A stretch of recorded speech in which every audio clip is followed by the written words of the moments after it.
Okay, good morning everyone, I'm Vivian, and today the topic of my presentation is cross-cultural adjustment to the native English teachers at schools in Taiwan, a case study. And I will present for 5 parts in my presentation, including the introduction, purposes of the study, the research questions, literature review, and final parts of methodology. Okay. And first of all, about the background of the study in academia, the emergence of globalization as a dominant discourse has generated debates on issues. However, while most of the published literature on expatriation has focused on the training and selection, little is known about the process-led expatriates find most useful in adjusting to living and working in a foreign country. So from here, here we can understand that expatriates defines the people who work and living in the foreign countries. And like the native English teachers, of course, they are kind of expatriates. Okay. But more than that, there's a limited amount of research like has focused on native English teachers in Taiwan, especially related to their cross-cultural adjustment on educational organization and their working. So the purposes of the study try to explore the notion of a factor, the cross-cultural adjustment of the native English teachers at schools in Taiwan, and also try to investigate the view with respect to administration staffs for the native English teachers in Taiwan. And here are 4 research questions in my study. First of all, what is the culture shock for the native English teachers at schools in Taiwan? And second, how do the native English teachers adjust themselves to the academic culture at schools?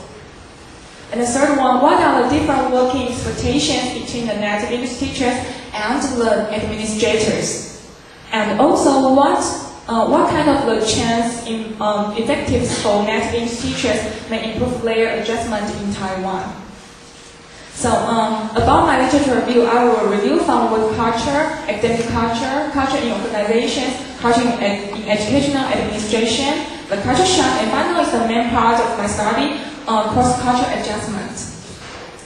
About the work culture, Tyler mentioned it is a complex whole which includes knowledge, beliefs, art, law, morals, custom, and any other capabilities and habits acquired by human as a member of society.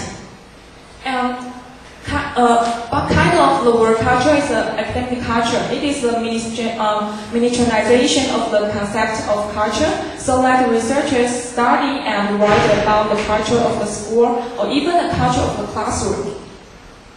And more than that, the culture in organization is a pattern of shared basic assumption that the group learned as it slows its progress of external adaptation and internal integration.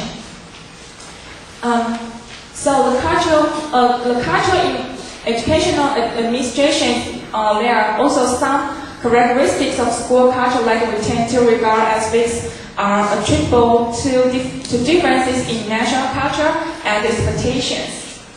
So, based on that, the cross cultures become more and more important. It is becoming the intercultural competence consists of training values, greater self-confidence, and a change in perspective. So we can see the cross-cultural adjustment as being the main part. It follows logically like the various assistance to adjustment may have different degrees of impact on each facet of adjustment. And here's the final part of my presentation is the methodology. Okay, and I will present it from research design, the instrument, and the procedure. And as we know, as a topic, the title of my study is like the cross-cultural adjustment of the native English teachers at schools in Taiwan, a case study. So from the topic, we could see the main method of my study is the case study method. It refers to a method that complements surveying and experimental techniques, one which provides detailed information about the research. And as we know, case study method is kind of the qualitative approaches. With qualitative approaches, respondents have more freedom to express their feelings. So cultural differences and cross-cultural adjustment could be better captured. And for the validity of this study, the social validity will be considered. Its findings may be achieved through the use of participatory action research in its historical orientation, helps bring the results of research closer to adoption.